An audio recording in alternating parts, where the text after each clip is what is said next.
નમસ્કાર, આપ જોઈ રહ્યા છો સ્પાર્ક ટુડે ન્યૂઝ। બનાસકાંઠાના થરાદના નારોલી ગામના લોકો ડેરીના ગંદા પાણીથી ત્રાહિમામ પોકારી ઉઠ્યા છે। નારોલી ગામમાં દૂધની ડેરીનું ગંદુ પાણી ગામમાં આવતા લોકો ત્રાહિમામ પોકારી ઉઠ્યા છે।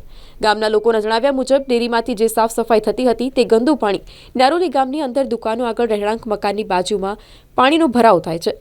જાહેર રોડ ઉપર તો લોકોનું કહેવું છે કે ડેરીના મંત્રીને જાણ થાય છે કે આ ગંદુ પાણી રોડ પર આવે છે, એના માટે સોસ કૂવો બનાવવા માટે અથવા તો ગમે તેમ કરી આ ગંદુ પાણી અટકાવાય તેવી લોકો દ્વારા અપીલ કરવામાં આવી છે।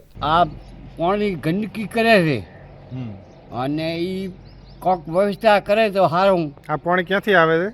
પાણી ડેરીથી આવી, ડેરીનું આવે ગંદુ પાણી? હોય બરાબર। ડેરીના મંત્રીને તમે કાંઈ કીધું હતું? ના, કોઈ નથી કીધું પડતું। એકે વાર કીધું હતું કે પોણી બોણી આવે છે ના, સફાઈ એ કરાવો? મને સાચી છે સાહેબ। હા, બોલો। રોગ સાવ થાય એ વાત સાચી, ખોટી નથી।